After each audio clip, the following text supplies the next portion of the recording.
Tjej facetter til gode. Tjej ting som gode er. Gode er ljus. 1. Johannes brev 8:5.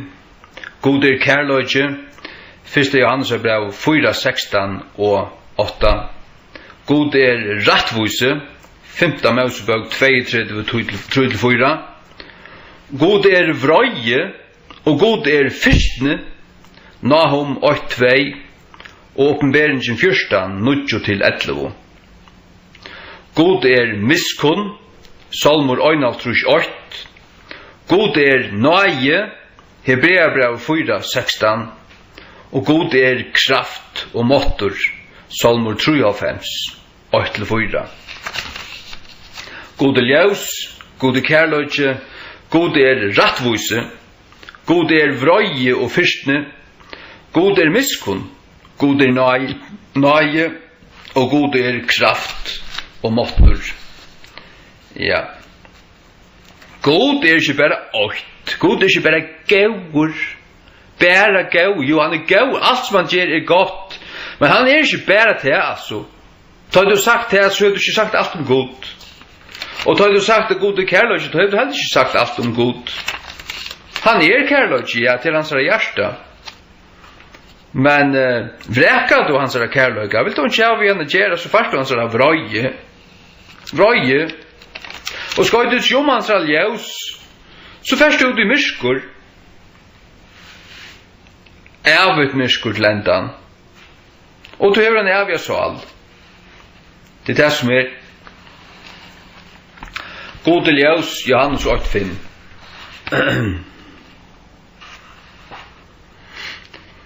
Hesen ta er båskaperen som vi har hørt av honom, og kundgjera tykkun, at god er ljus, og i honom er alls åndsje myrskur.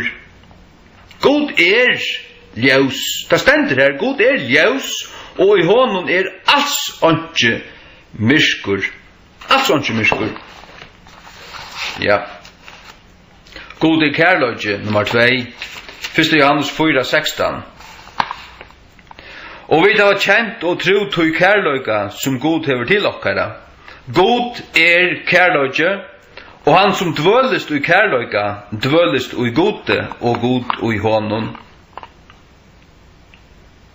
Og vers 8. Han som elskar ikkje, kjenner ikkje god, til god er kærløyge. Ja, god er kærløyge, og god er ljus. Det er definitivar utsagner i Guds åre, så det er god. Men god er òsene rattvise. Rattvise. 5. Mosebok 32:3-4. Because I will publish the name of the Lord, ascribe ye greatness unto our God. He is the rock, his work is perfect, for all his ways are judgment. Altså dømsrattur, han dømer ratt. Alle veier hans er dømur, eller dømsrattur. Og en god a God of truth and without iniquity, just and right is he. Og en god av sannløyga og utan miskunn, utan misgjer, skilda med utan misgjer sjåvande. Rattlatur og rattur er han. Rattlatur. Han er rattvusur. Han er rattlatur. Just and right is he. Så hatt det nok annet som god er. God er rattvusur. Ja. Og han var rattvusur, tar jeg han. Hvis du synden skulle dømast, så eller så. Han uthelte ta byggar som Jesus sa i Getsemane. Han sier lett ta byggar for omme. Hva var det som byggar noen? Hva var det for byggar? Jo, det var Guds vrøye byggar, som Jesus drakk torra vegna, som fører å takke med utråden. Som fører å takke med, men egentlig fyrir alt, men det er altså som vrekkan, tog verre, virkelig tog verre. God er vrøye og fyrstne, Nahum,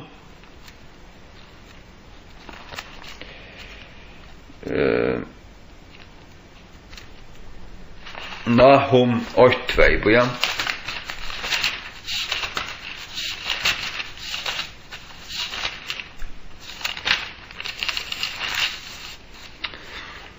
God is jealous, and the Lord revengeth. The Lord revengeth, han hevner, and is furious, altså han I øyene. The Lord will take vengeance on his enemies. Han vil hevna seg iver. Han vil teka hevnd, altså få seg hevnd iver sina fudgjendar, eller iver sina motståmenn. And he reserveth wrath for his enemies. Og han gøymer vrøye for sina fudgjendar. Så vi du ikke en fudgjendi av gode. Han gøymer der vrøye. Der stendur oss nye brev av nøyt. Vi tunn ovomvendlige og herra hjärsta gøymer du vrøye fram et deginun av vrøye. Ja. Det kommer av vrøyen dævor. Ta best av I ørskene, som Jesus Kristus. Ty her Guds vrøye langt og tømt, altså. Hon langt og drukken. Jesus drakk han av 4 teg som fører at jeg møter honom. Ja. Ja. Halleluja. Halleluja. Ja. Takk og lov. Det stender nemlig nekka om det at så mange som fører at jeg møter honom. Altså så mange som, altså, ja, så mange som fører at jeg møter honom, ja. Og til han, altså, til torra vekkene, men til egentlig fyrir ødel. Egentlig det fyrir ødel. Nå det åpenberingen 14:9-11. Åpenberingen 14:9-11. Og Jesu navnet.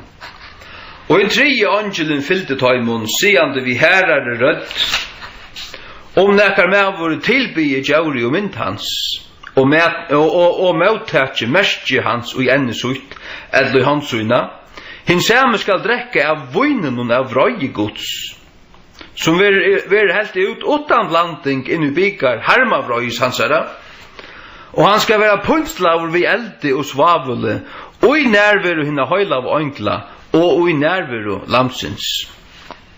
Ja. Nekkar med vår tilbye djauri og mynd hans. Tilbye du avgodar og ikkje god, tilbye du djauri, antikrist og mynd hans, djaura rujtje.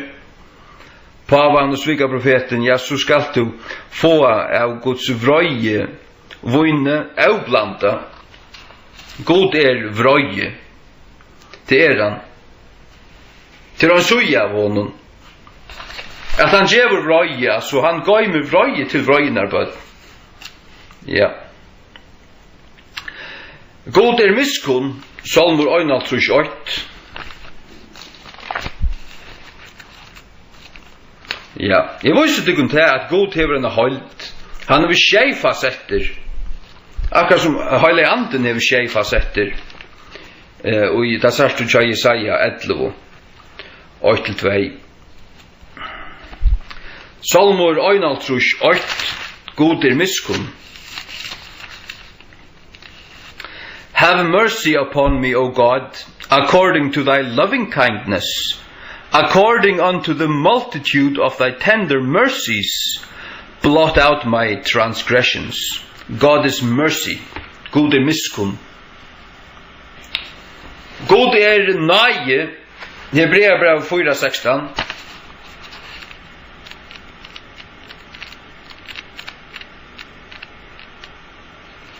Hebreabrev 4:16. Læt okkom tess vegna koma djarvelige at nøyetrånene, at vid mea lotast miskunn, og finna nøye til hjelpar og tøy av tørve. Og finna nøye til hjelpar. Læt okkom koma djarvelige at nøyetrånene, at vid mea lotast miskunn, og finna nøye. Men da det nøyetrånan, og her får vi nøye. God nøye. Han djevor nøye, til han nøye. Du først nøye til at du tekker imot I hånden, til han nøye. God makt, eller god måttor, god kraft. Salmur 93, 8-4. 93, 8-4.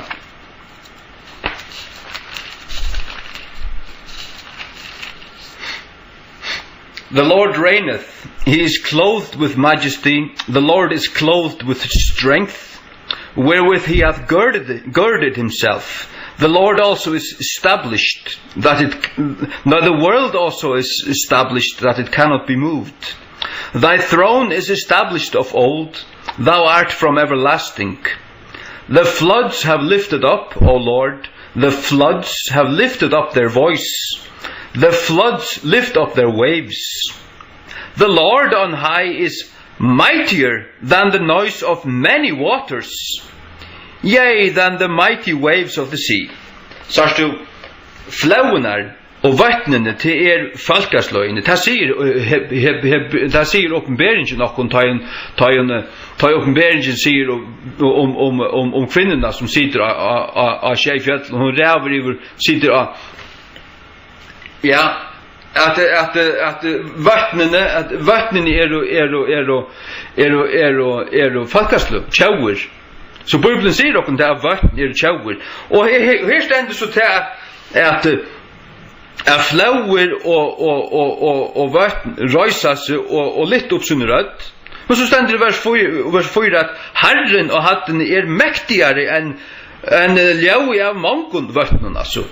Det vil si at la tjaunar av gjørende Herren mektigere enn det Så staurer god, om vi så ødel gjør det opprørst med det gode, så han større enn ødel, alle tjaunar gjør. Så god hever alla makt, og han vil give henne til Sonarsons, Jesu Krist. Les Matteus 28, han sier, mer given alle måtter gjør, og himmel gjør, alle måtter. Ja. Og så det Habakuk, Øysene. Habakuk 3 fra vers 2. O Lord, I have heard thy speech and was afraid. O Lord, revive thy work in the midst of the years. In the midst of the years make known. In wrath remember mercy. God came from Teman, and the Holy One from Mount Paran, Selah. His glory covered the heavens, and the earth was full of his praise. And his brightness was as the light. He had horns coming out of his hand, and there was the hiding of his power. Altså god til røystene kraft, altså, ja, kraft, og hon bor i hans hånd. Hon bor i hans hånd. God til allan mått. Og i sunn i hånd. Alla kraft. Snakk om at djevelen har kraft, han har onka, han har onka at møte gode. God han som alla mått hever, og alla kraft. Halleluja. Ja. Til akkurat til at det skjer oppenberinger av gode, at det viser til at gode mer enn bæra kærløgje. Han kærløgje, ja. Men han skjeiting. Han ljøs, han kærløgje, han rattvise, god vrøye og fyrstne, god miskunn, god nøye, og god måttur og kraft.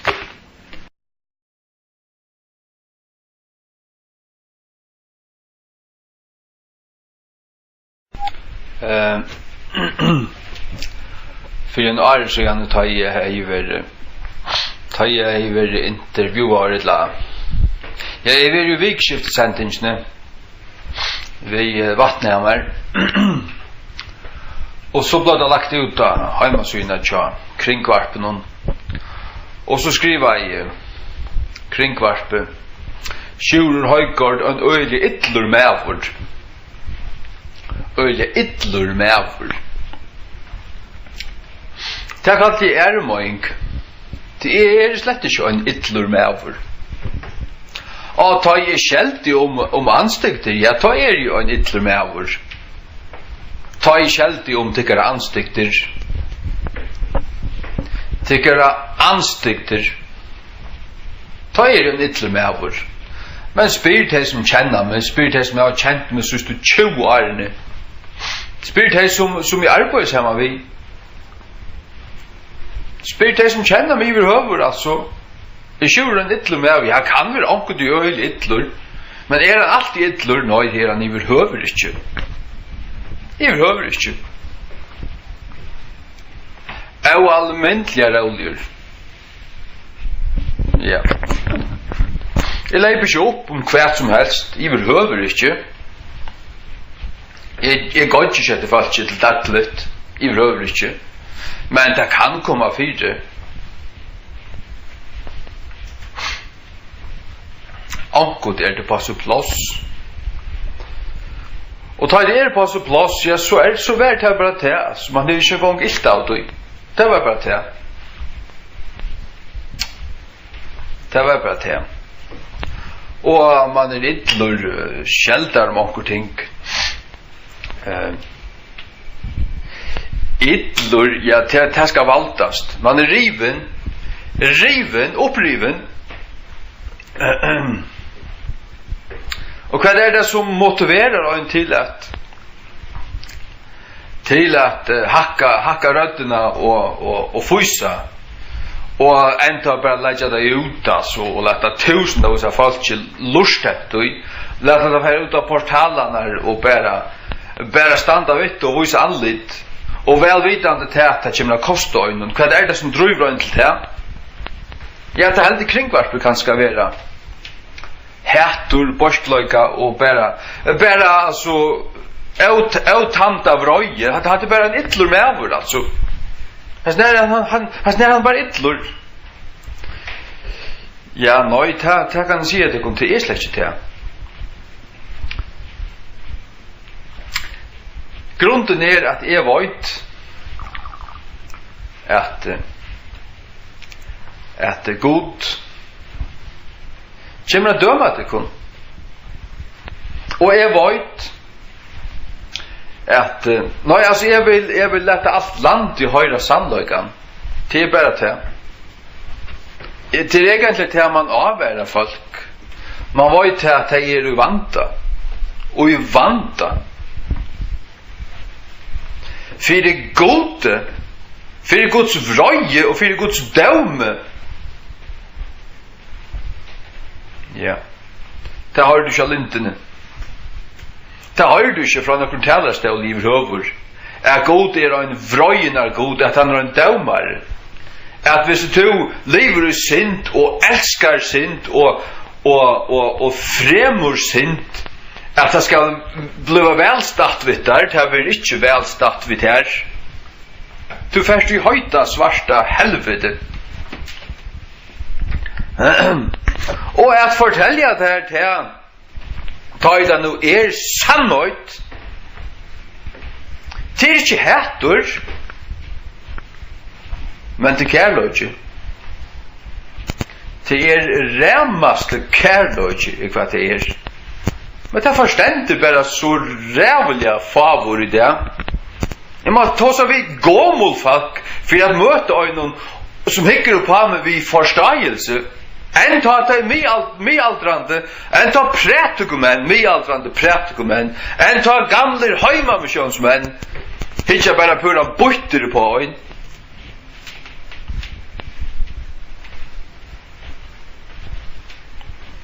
När jag har haft ett möte vid Guds höjlalöjka.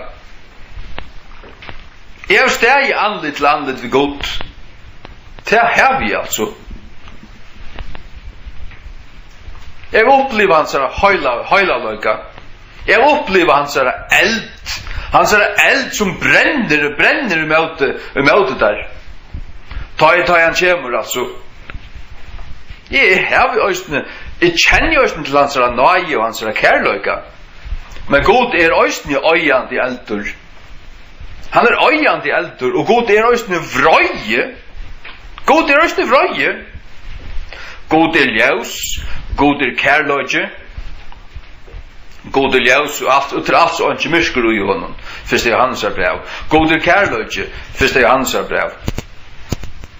God okkar är öjande i eldur. Hebreerbrevet. Till rävligt att fall i händer i slivande Guds, Hebreerbrevet. God är höjla vår Moseböckerna, profeterna. God är vröje, en av de lukle profetene og minns kvar. Og flere steder i Gamla testamentet, det stender simpelthen god vrøye. Det ett av hans fasetten, det vrøye.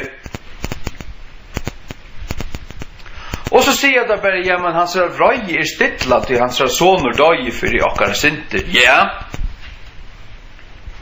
Hvis du så i sinnen, hvis du ganger inn i ørskjena, apropos nå ørsk, nå ørsken Jesu Kristi frelsoversk, hvis du ganger inn ut her, så du vardur, og stormene utan om det. Men ganger du ikke inn i ørskjena, som smuja til tøyn, ørskjen smuja til tøyn, ganger du ikke inn i henne, ja, så kommer du at tøynast, og i stormen hun tar koma. Og tar stormene som kom av noa døven, det var Guds dømer i sint, og alt de som ikke gikk inn i ørskjena, de ble dømt fullkomlig. De kom ikke inn i ørskjena hvis de ville, men de bare spott av. Og det var det samme. Jeg var sikkert dola med og fire med og sier vi til kun. Da du aldri avværet deg om helvete, bøyn framligan i ordentlig, så det lukta i svavelrøyker inn i rummen. Aldri! Det just her upopulære.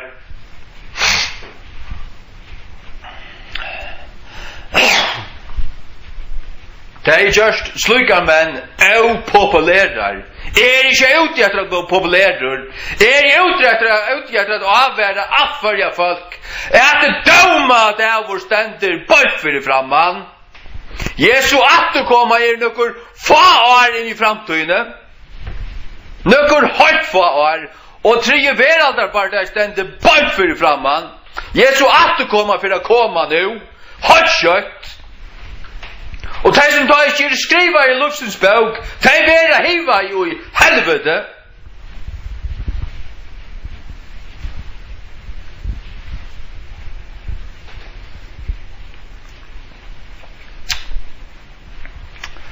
Det kan jeg bare halsa kringkvart på noen. Og tog mannen som skriver i sjúrer en år med år. Men med at så var det onde. Men det så lykka mykje. Jeg får ikke si noe personligt om han. Men han skriver så, for alle for jeg falt ikke sjúren ytterlig med over. Jeg spyr de som kjenner meg. Spyr de som har haft vi med gjørst, så du tog jo årene jeg bor i Ronavik og arbeid her, midt i Ronavik. Jeg har haft vi alle Ronavik har gjørst. Alle fyrtøkene her har gjørst heima, så gjør bomerker, løysingar. Spyr de om sjúren er almindelig ytterlig med over. Angen har sagt ja. Det ikke en almindelig ytler med over, det iverhøver ikke. Det bare alt som blevet ytler iver, det ta i folk brette seg opp med det gode, som hever alle forstredet til å vite bedre, men ikke legger et pett i øyen, og kallar seg kristen her om man har tøylet. Jeg vet ikke lukket som at kristen som er en hver annar, nå er det kavhøyen er ditt.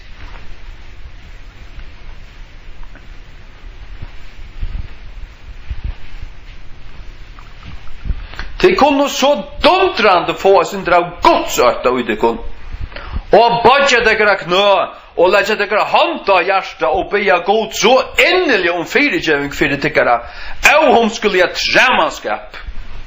Fyrir dekara sint.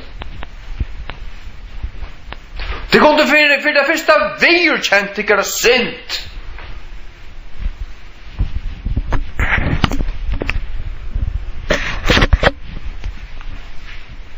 Anki kan bli frelst utan å virkjenne som er sint. Man må innsøke som er sint.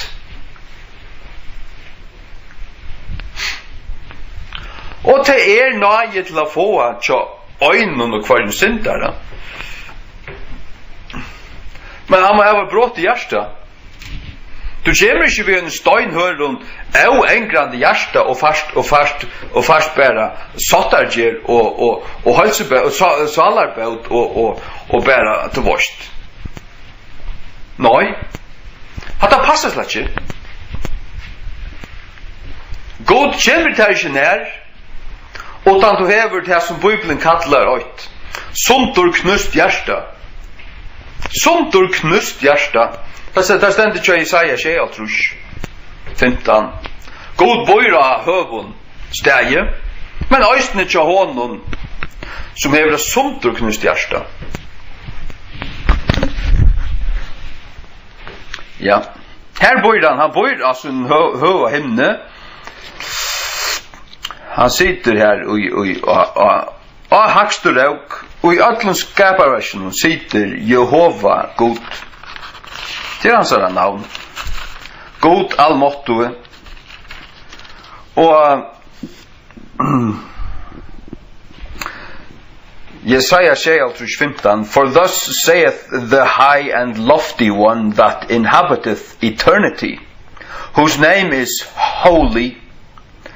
I dwell in the high and holy place, with him also that is of a contrite and humble spirit, to revive the spirit of the humble, and to revive the heart of the contrite ones. Tog jeg til først. Du svasier hin høye og opphevjei, som uibor evanløygan, hvers navn høylavur. Jeg byggve av høvun og høylavun stegi. Tja honon øysene, som av noen knustun, sunduknustun og eimjukun anda, til tess at endurløyka anda torra eimjuku, og at endurløyka hjärsta tjatøymun sunduknustu. Nekka så løys hatt det bare lestligane.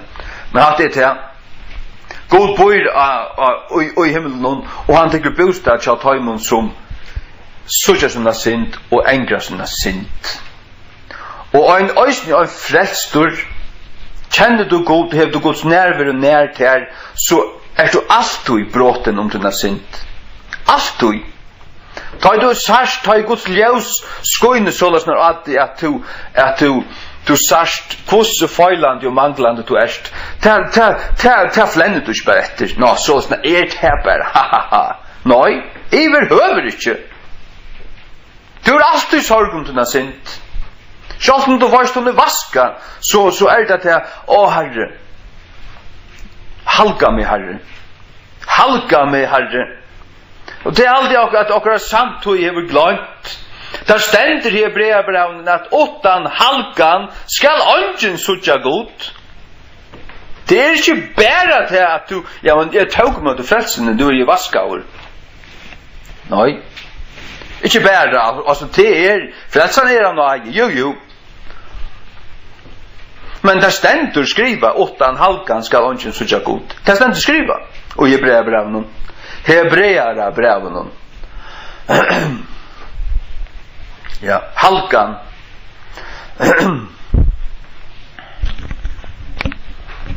Ja. Det til at og som man sier at God kvantan son som han teker rett seg, og slær herlig kvantan son som han teker rett seg. Kvantan son som han elskar, ja. Halleluja.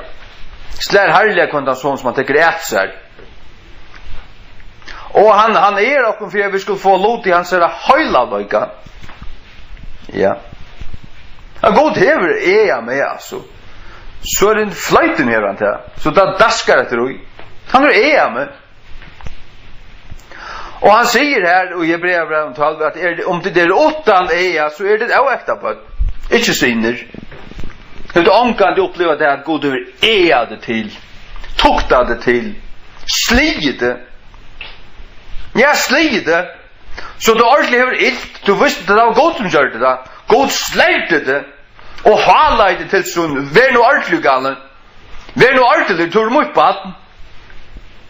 Du mot baden. Ja, du omkant oppleva det så du et avekta baden. God ikke bæra kærløg, og god gaubrauer, god gaubrauer, god gauer, god gauer. Ikke atala tar synd, god elskar deg bæra, god elskar deg bæra. Jo, til åtta av hans fasetten. Han øysen i høylavur, og han rattvusur, og god øysen vrøy. Vräka du hans kärlöga, vräka du hans nöje, så fast du bär hans vröje.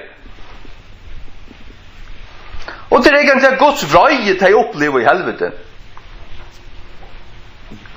Han elderen här är Guds vröjes elder. Och han utgångur från Guds tron, från Guds närvaro. Det är det här som han kommer från.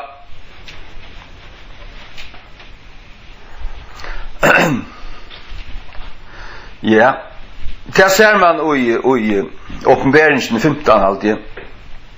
Det skulle vara pointsläge från Guds närvaro. Det ständer inte bort från Guds närvaro, men den pointslingen hon utgångur från Guds närvaro. Alltså, oj Guds närvaro är bara nöje och kärlöje och till är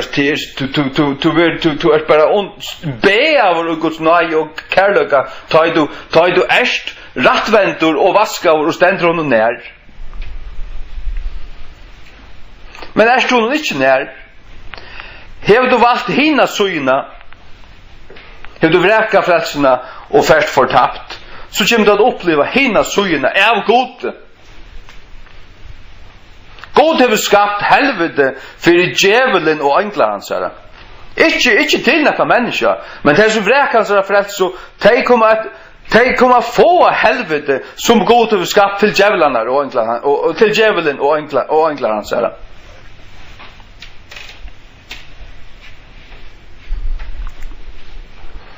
Och tar man nu vet att det är så, jag har sett ner i helvete, jag vet helvete till onne akring varken någon. Jag vet att helvete till. Och jag är inte nyttlig med vår. Men jag har väl så mycket av godsöta. Och jag lägger så mycket mer och god än kvart tidhalt om med att det säger det kun akkurat som är. Ja.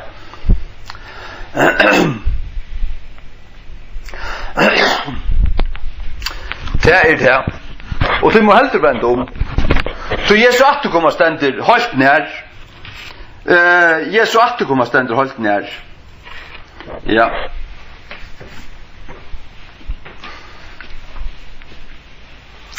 Vänd om Jesu navn. Ja, jeg sier til flaunar var falkasløyne.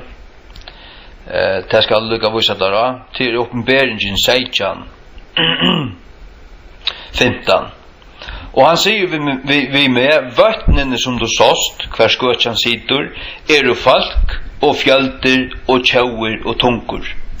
Det vil si at Bibelen selv sier at vattn jo falkasløy. Og ta det så stender her i Salm 93 at vattnene og flaunar bildjast og gjør at ljøt, så sitter Herren oman for alt, og det alt som ikke for hånden, til han som lever i tøya, så det så betøyt at om så alt gjøren slår seg sammen og gjør opprørst med det gode, altså det ikke for hånden, han større enn alt sammen, altså. Tøy han tan kraftigaste, tan mäktigaste, tan måttoaste. Og i ötlen, han sitter hatt opphevjaver iver kvann og en frumurra lorstenda. Matteus 25 om seinar og gøytnar. Ta i Herren skal sitta som dømare og skilja seinar og gøytnar. Ta skal han sia. Vi tar vi sina vinstre hånd, vers 1,4, Matteus 25, 1,4. Ta skal han si oss når vi tar vinstre hånden av færre borster fra mer, banna og tid, inn og i evigt værende eld, firebyggvun djevelen og ønkelnansere. Han firebyggvun djevelen og ønkelnansere, men det som har brekkansere frelst så, og være eurat hvor så lorst endere gjør, tar vera blackar ner till djävulen och djävlarna ner i äventrande eld och i helvete. Detta säger Guds ord. Och är rädd på till att öttas god och vänd om och något sånt väder till annars färdigt och i helvete. Tid. til færre i helvete, hvis det ikke venter om. Og ta gjelder øysene kvant han øyneste rapportere Soria kring verden. Så vi skal lukke løse for det hva vi kristne øye. Vi kristne.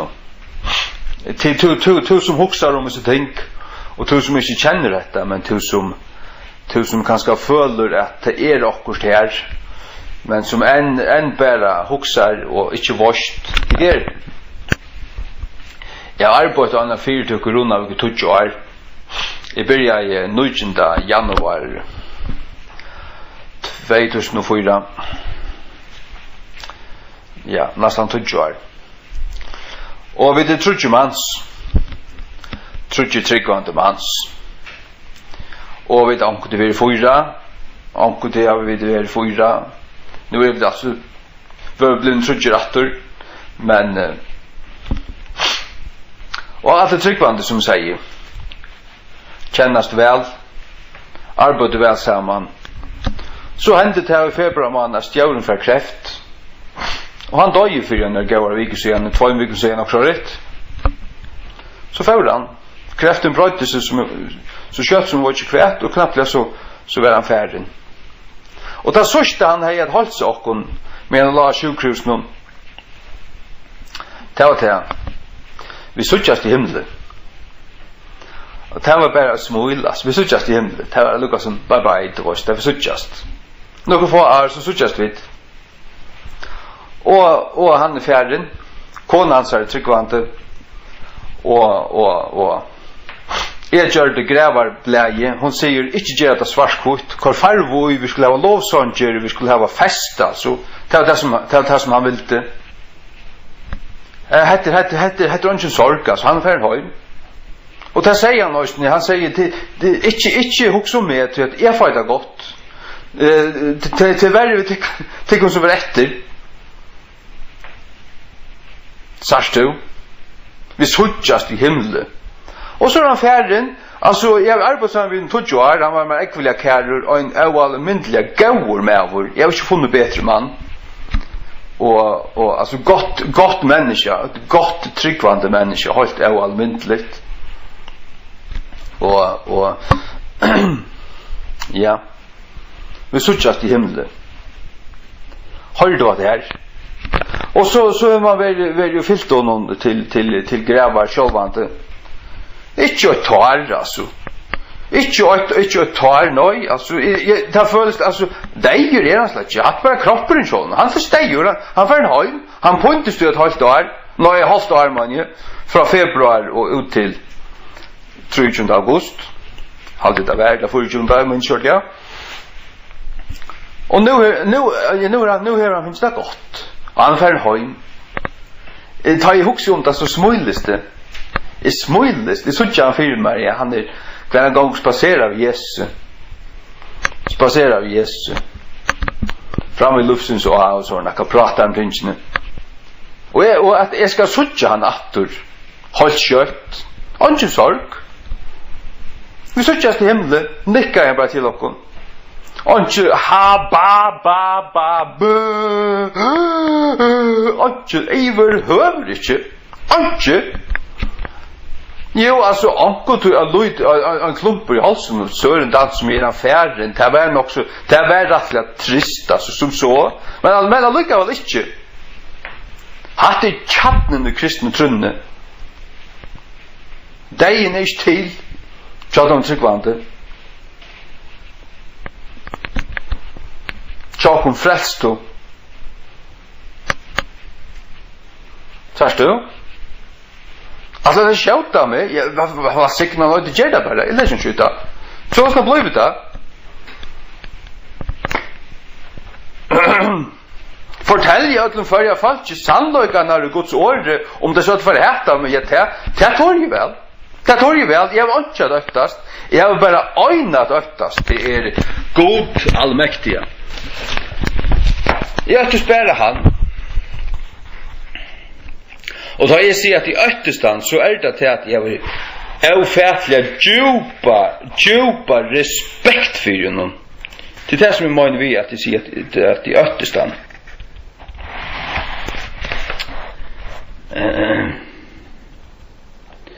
Ja. Det stendur her I Matteus 5.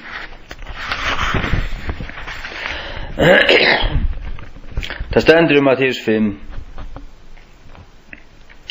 At kvantur skal öftast.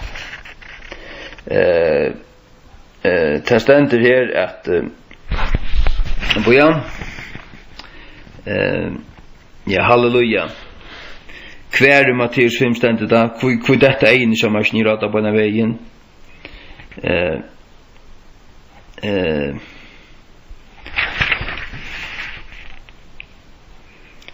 Ja.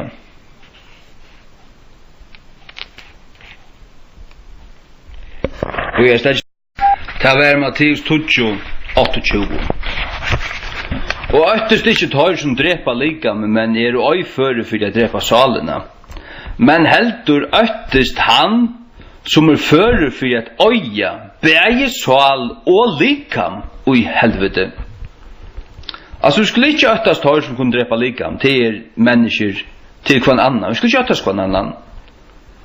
Hvis vi fylgja god, hvis vi øttast Jesus, hvis vi kristen og kjenner god, så skulle vi ikke øttast mennesker, vi skulle bare øttast god. Til han sier, men heldur øttast han som fører for at øya bæg sal og likam i helvete. Vi skulle øttast han, vi skulle ha djupa respekt for god. Og djeva år I hans ans. Han møgnar hvert år som han sier. Det hva han sier. Hebreerbrev 20:31. Til en rævelig lutur at falla inn I henturins livande gods. Point Arndt her sier han, til vi kjenner han som hever sagt, hemd høyre mer til, jeg vil endurgjalda, sier Herren, og atur Herren skal døma folksut. Så sier han til en rævelig lutur at falla inn I henturins livande gods. Ja. Så det Romarbrevet 8 til et annet vers som jeg har trivet I min jeg snakker her på til vers til kapittel 2 og fra vers 2 eller fra vers 8 Tess vegna er du oumbærligur hver som helst du erst som dømist tu I hverjun du dømist en annan for dømist du til sjálvan tu som dømist gjerst hinnar som luter men vi viser ui at dømur Guds samsværande vid sannløyga og I møte tøymon som fremjast lykka luter. God dømer samsværande sannløyga. Han dømer ikke en slingrutan døm, til ikke euratvust, til ikke bare okkur fyrir øytlanda fyrir bestfinnelse, nei, til samsværande sannløyga. Vers 3. Og hugsar du hetta om evor som dømer tar som gjerast lukka luter, og gjerst hinnar somo, at du skal komast undan døme Guds. Eller vanvirir du rykdømanar av gøsku hansara og iverbærne og lengmøve, og vitandi at gøska Guds løyer til omvendingar. Ja, gøska Guds løyer til omvendingar. Men etter harseme tøynun og omvendelige hjarta, gøymers tu ta sjálvun I fire vrøye, og I møte dejunen av vrøye og åpenbering av rattvusa døme Guds. Hvis du har et harst hjärsta og omvendeligt hjärsta, så gøymer du ta sjálvun I fire vrøye, og I møte dejunen av vrøye, til å si vrøyen deje. Det kommer en vrøyen dævor. Det kommer en vrøyen dævor. Og som jeg langt har sagt, de som ikke takker møte, nøyene, de få av røyene. Ja. Og østene, de som ikke vender om, de lever østene og I æver. Du lever en ævig sval, du innere mennesker, de lever I æver. Og som vi leser her til Matteus 28, at god, du skal løttes god. Og teker du ikke møte Jesu Kristi frelse, så kastar han bæge, så vil han øya bæge til likam og til en sal I helvete. Til likam øysene. Til at du skal røyse opp, og så skal du framfor Guds dømstøv, og stendet til navn ikke I luftens bøk, så vil du hiva over I eldsjekven. Nye til Satan og alle angler hans herre. Det alltså sannolikt. Du kunde säga kvättet vilja men så jag sagt det kunde. Jag har vi avvärdat det kun. Det bara några få år efter ska jag säga det kun. Det har vi innerligande vär hon är. Det säger åt ett annat oj mer att tojen är stort. Tojen är stort. Och jag fjärsen och sist jag fjärsen och forsen så tar sig det öliga när kom Jesus att komma. Men det är det given vid det. Och det är därför en kittla. Jag är ruig så sig allt den här. Jag avvärder folk, jag avvärder syndare, ger det kom klar. Vänd dig om igen tojen är till att Jesus kommer kött åter. Och ta kommer han att döma livande och dig. Han kommer att sitta själv här i dömställen. Jesus Tun frälsare som du vräkar i, det var han som kommer att döma det. Ikke vräka han mor, takk noe møte jo. Bøyk ditt hjärsta. Og her var ikke langer et avomvendelig harskt hjärsta. Vi gang til denne synd, og engret denne synd, og fær til Jesus. Gjøtta denne synd for honom, og be han frelsa det. Han gjør det. Hvis du søker han, og heldur av fram å søke han, så finner du han. Herren sier den nekvastan i årene. Han som bänkar på att ha verlet uppfyr honom. Den som löjter han finner. Den som byr han fär. Matteus 6:6. Du är ånkan omkyldning. Ånkan omkyldning. Det stod här. Det stod här vid lovstyrjane. Du är oumbärligur. Oumbärligur. Tess vegna är du oumbärligur om ävor. Oumbärligur. Ja. Vi har en god ombering, näkar av okon, för inte jag väntar om alltså. Det där. Ja, jag fortalte om stjåran kommer från Fernheim. Och så snackar vi, och så snart är det att nu sitter vi två knallar här efter det här point. Och om vår röjna klara kon. Ja, det skulle vi så en dans med oss nu. Men så ringer telefonen och hin knallaren han svärar och så säger onkel ja vi kontrollerar vi Ottmar nu är han färdig. Nej det var inte så såna nej. Onkel ringer och spelar efter honom. Och hin mackaren som han säger bara nej Ottmar Fernheim. Fernheim då så och så han tog sig ut ja han säger bara han Fernheim men han tog sig ut att han som han snackar vi kanske inte var tryggvande nej jag menar alltså han är dejur alltså han är dejur du varst det men han säger han är Fernheim vi snackar om det kom att han har fläkt efter det han är Fernheim ja og det tycker allt press fra øynene altså og i løyven det bara at det er ikke alt og det gjør det så meningsløst at det skaven under seg her at bytja sånne borg man øyer noen få år her det er slett ikke løyve her det bara altså vi skulle leva for Jesus her i hjørnet leva för Guds ära och bröja ut hans år virka för han som arbetsmän i vingärden och det ska bli avväxt och arbeta så det ska bli avväxt det ska vara näka efter och kon här som vi får lön för men ja vi skulle vara trygg och du som har en jävla så tar man blivit frälstor tryggvande så får man talenter att arbeta vi han ger ögonen åt han ger ögonen åt andra man vill inte gräva talenterna nyer och man helst bara finns ögonen du minns vad ständer han som gräver den nyer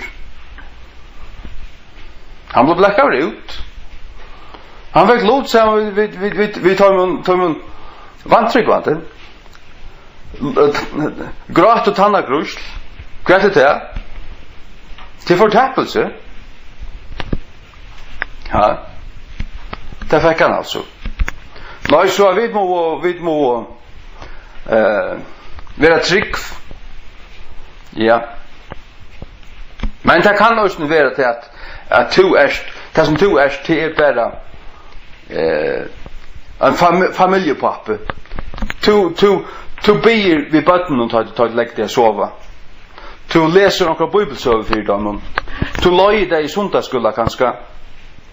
Og du folder hendene ved bordet og ber for maten og sikner bøtten og ditten og datten.